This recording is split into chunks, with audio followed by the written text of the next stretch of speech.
Transparansi mekanisme pembacaan isi putusan Mahkamah Agung kurang transparan dan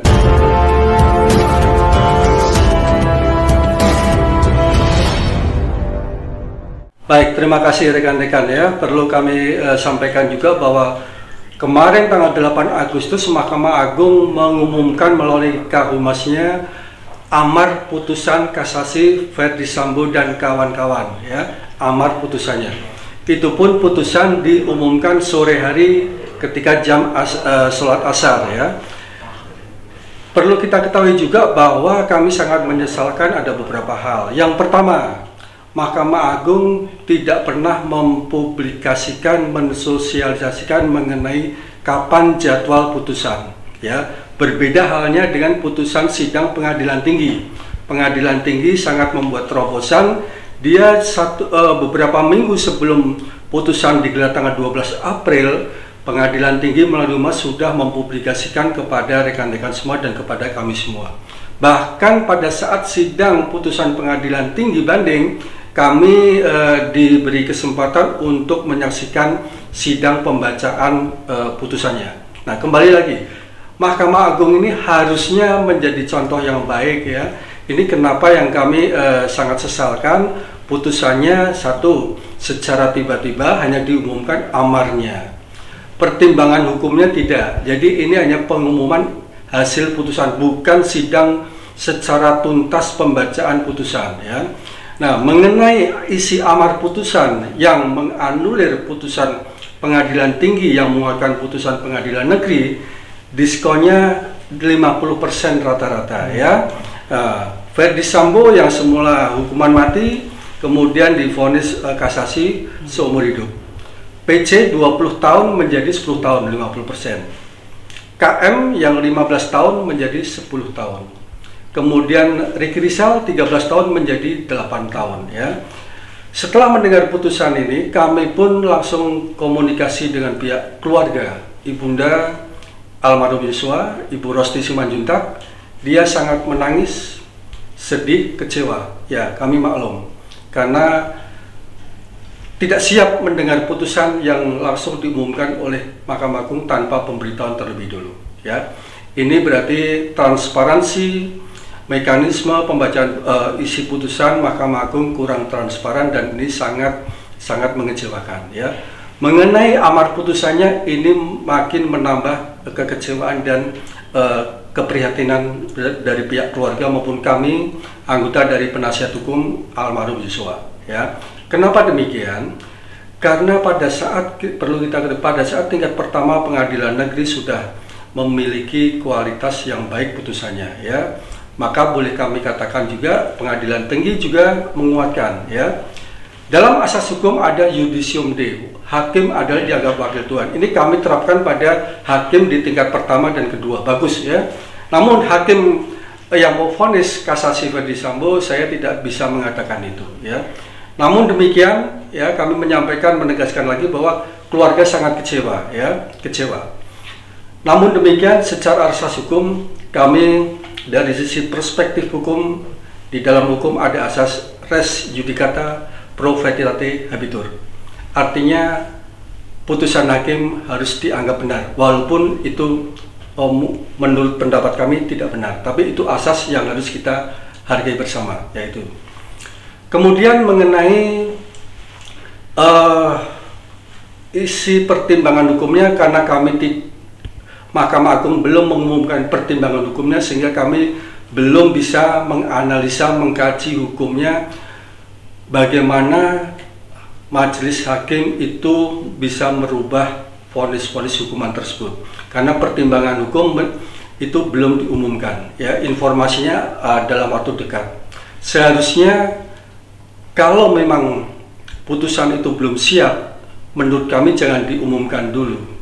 Seharusnya Mahkamah Agung sudah siap, putusan lengkap dibacakan, diumumkan, sehingga masyarakat, khusus masyarakat Indonesia dalam hal ini juga ada pembelajaran hukum bahwa pertimbangan hukum itu adalah jiwa rohnya dari amar putusan. Amar putusan itu isi putusan ya. Jadi di situ yang kemarin diumumkan oleh Kabir Humas hanya amarnya. pertimbangannya kami masih meraba-raba apa yang menjadi pertimbangan hukum. Jadi itu yang kami juga tidak bisa menanggapi pertimbangan hukum apa sehingga majelis hakim bisa memberi putusan yang diskonnya sangat signifikan dan 50%, gitu kira-kira. Oke, langkah hukumnya apa mungkin? Apakah ada PK mungkin? Begini, mengenai PK ya, ini PK masalah pidana ya. Kalau dari perspektif hukum di dalam pidana itu kan berlaku hukum acara pidana ya. Di dalam pasal 263 ayat 1 memang di situ dibatasin PK dapat diajukan oleh terpidana atau ahli warisnya ya, dapat diajukan oleh terpidana atau ahli waris. Itu pasal 263 ayat 1 ya.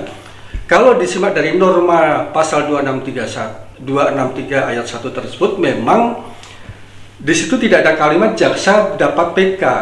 Akan tetapi kalau menurut saya di dalam KUHP tidak ada larangan jaksa penuntut umum untuk melakukan PK ya.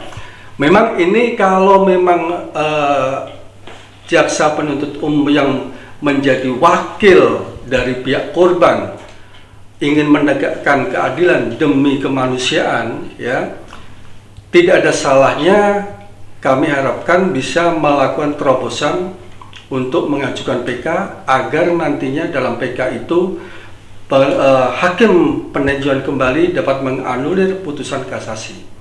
Karena di dalam upaya hukum PK itu kan harus ada, sepanjang ada kekhilafan atau kekeliruan majelis hakim kasasi dan atau ada novum, itu alasan PK ya. Namun demikian kami kembalikan ke pasal 263 ayat 1 tadi ya. Nah, ini apakah nanti jaksa penuntut umum mau mengajukan PK atau tidak ya, kami tidak bisa memaksakan, tapi itu internal ke jaksa bagaimana ya. Namun dari pihak keluarga yang mengharapkan ya kalau ada upaya semaksimal mungkin bisa dilakukan ya. Memang PK pada prinsipnya itu adalah haknya atau upaya hukum yang dilakukan oleh terpidana manakala dia keberatan dengan putusan kasasi ya itu. Pak, artinya hanya jaksa yang bisa melakukan PK, pihak keluarga sendiri nggak bisa menggugat PK? Saya luruskan ya bahwa upaya peninjauan kembali adalah upaya hukum luar biasa ya. Di situ sudah ada ditentukan bahwa yang dapat mengajukan terpidana atau ahli waris ya. Artinya terpidana atau ahli waris terpidananya ya. Nah, ini mengenai korban bagaimana tadi pertanyaannya kan? Korban ini sebetulnya juga pengen ada rasa keadilan. Manakala putusan PN yang dikuatkan putusan pengadilan tinggi kemudian dikurangin oleh kasasi, bagaimana untuk menegakkan keadilan lagi? Nah, ini yang di dalam KUHP tidak diatur apakah jaksa tidak diberi ruang untuk PK. Namun demikian di dalam KUHP juga tidak ada larangan bahwa jaksa dilarang PK ya. Berarti kalau menurut hemat saya ya dilakukan aja terobosan demi keadilan tadi karena tidak ada larangan. Namun itu semua kami kembalikan ke jaksa karena dia sebagai sudah mewakili dari korban begitu. Mungkin banyak masyarakat yang meminta untuk transparansi soal terkait hal ini ya, karena akan menjadi mengganjal sekali di hati masyarakat pun maupun di keluarga. Mungkin tanggapannya seperti apa? Maksudnya mekanisme proses putusan yang diumumkan Mahkamah Agung ya. Ya, baik. Bagi kami tim penasihat hukum maupun keluarga juga sontak kaget karena kemarin sore baru kami mendapat konfirmasi kabar dari rekan-rekan media menanyakan putusan kasasinya. Terus terang saja kami tidak pernah mendapatkan informasi mengenai jadwal bahwa Mahkamah Agung akan melakukan sidang tanggal 8 Agustus. Tidak pernah ya. Memang kami juga menyadari bahwa kebiasaan di dalam putusan kasasi itu seperti itu ya. Demikian pula juga dalam putusan banding itu juga seperti itu. Namun kami sangat menghargai pada saat hakim pengadilan tinggi membacakan putusan tingkat banding, dia transparan mengikuti pengadilan negeri. Dia diumumkan bahwa tanggal 12 April 2023 akan dibacakan putusan ya. Dia dibacakan putusan secara lengkap dan kami pun dipersilahkan masuk. Masyarakat umum bisa menyaksikan ya. Masyarakat umum bisa menyaksikan. Ini kan tidak, di putusan kasasi masyarakat umum tidak bisa menyaksikan. Ya, kami juga tanya pada rekan-rekan bahwa apakah pernah mendapat informasi jadwal tanggal 8 Agustus adalah putusan. Saya kira tidak. Ya, ini yang bentuk transparansinya kurang. Ya. Oleh karena itu dalam kesempatan ini saya juga mengkritisi, menyarankan ya kalau Mahkamah Agung memang ingin pembenahan secara manajemen administrasi ya ke depan, agar apabila ada perkara-perkara yang mengundang perhatian publik ya harusnya sidang-sidang dilakukan memang benar-benar terbuka untuk umum, bukan terbuka tapi terbatas. Ya, terbuka untuk umum dalam arti yang menurut saya ya dilakukanlah ada siaran langsung atau penyiaran secara langsung secara media ya, seperti yang dilakukan oleh pengadilan negeri maupun pengadilan tinggi ya. Tapi itu semua memang administrasi di Mahkamah Agung seperti itu, bukan berarti itu tidak bisa dirubah ya. Itu kan aturan internal. Artinya kalau memang Ketua Mahkamah Agung bisa merubah, itu kan lebih baik bagi transparansi untuk kedepannya. Oke, bagaimana satu lagi yang saya kalau untuk keluarga, apa yang diinginkan keluarga dan komunikasi apa yang terjadi dengan bagaimana saat ini?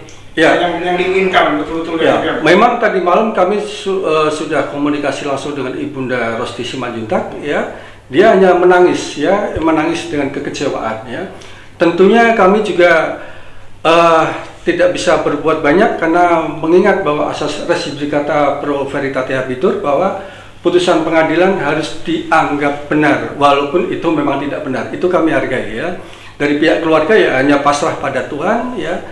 Saya nanti juga hanya bisa menyampaikan keluarga, kita lihat sisi positifnya. Mungkin ini adalah sudah jalan yang terbaik bagi Tuhan untuk kita semua, dan kami harapkan juga seperti misalkan terdakwa Ferdy Sambo yang tadi divonis mati sekarang seumur hidup, mudah-mudahan ya dia dalam kesempatan ini menjadi orang yang bijak, menjadi orang yang baik, sehingga hal ini tidak menjadi presiden buruk ya. Tapi mengingat saya mengkritisi kepada majelis hakimnya, ini akan menjadi presiden buruk karena kami juga belum mengetahui sejauh mana pertimbangan hukumnya ya. Kalau secara singkatnya, terdakwa terbukti secara sah dan meyakinkan melakukan pembunuhan berencana secara bersama-sama. Nah, saya belum bisa menanggapi karena saya belum bisa membaca pertimbangan hukumnya ya. Tentunya kalau dilakukan secara bersama-sama berarti hukumannya paling tidak sama dengan hukum pengadilan tinggi itu ya.